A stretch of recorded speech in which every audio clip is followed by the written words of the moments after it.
3 নং পশ্চিম পুরনপুর ইউনিয়ন যুবদলের আওতাধীন 2 নম্বর ওয়ার্ড যুবদলের কর্মী সভার সংগ্রামী সভাপতি, উপস্থিত প্রধান অতিথি, বিশেষ অতিথি সহ সর্বস্তরের নেতৃবৃন্দকে জানাই আমার পক্ষ থেকে সংগ্রামী শুভেচ্ছা ও অভিনন্দন। সংগ্রামী উপস্থিতি, আমি সংক্ষিপ্ত দু একটা কথা বলতে শেষ করব। রাত গভীর হতে যাচ্ছে।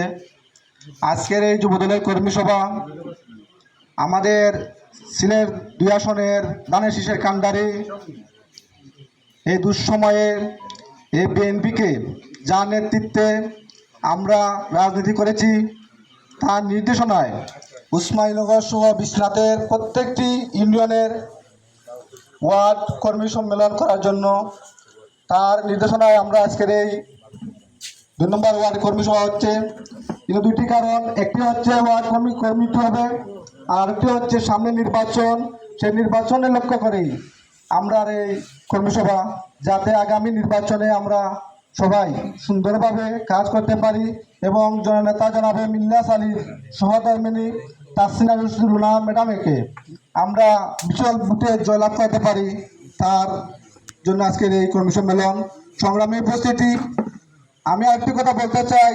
অনেকে প্রায় সময় বক্তব্যের মাধ্যমে বলে থাকেন 5ই আগস্ট। আমি 5 আগস্ট সম্পর্কে বলতে চাই।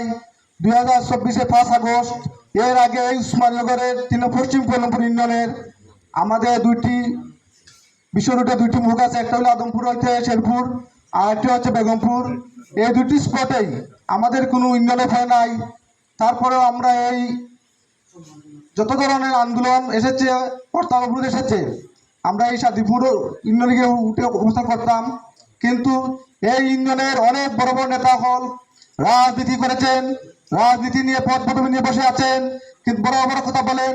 আমরা কাউকে পাই নাই, যাও পেয়েছি হাতে গোনা কয়েকজনকে। সংগ্রামী সাথী বন্ধুগণ, এই ইউনিয়নের যারা নেতৃত্ব দিয়েছিল আজকে তারা দিচ্ছে, ভবিষ্যতে দেবে। আমার সামনে দাঁড়িয়ে 24 5 আগস্ট সম্পর্কে দুঃখে বলতে চাই। আমি তাকে বলতে পারবো তুমি কোথায় ছিলে। আমরা দেখেছি কাকে পেয়েছি কাকে পাই নাই, সে সম্পর্কে আমাদের জানা আছে। এই সম্পর্কে আর কিছু বলতে চাইবো না, শুধু একটু বলবো আজকের এই কর্মী সম্মেলনে যে কমিটি আসবে সামনেতে, এখানে অবশ্যই যারা এই দুঃসময়ে বিএনপির হাল ধরেছিল, বিএনপির মিটিং মিছিলে গিয়েছিল, বিএনপিকে সুসংগঠিত করেছিল, তারা অবশ্যই স্থান পাবে, তাদেরকে স্থান দেওয়া হবে। এই আশা প্রত্যাশা রেখে আমার বক্তব্য শেষ করলাম। বাংলাদেশ জিন্দাবাদ, বাংলাদেশ জাতীয়তাবাদী যুবদল জিন্দাবাদ, এম ইলিয়াস আলী জিন্দাবাদ, তাসিনা রশিদুল্লাহ ম্যাডাম জিন্দাবাদ, জিন্দাবাদ। ধন্যবাদ।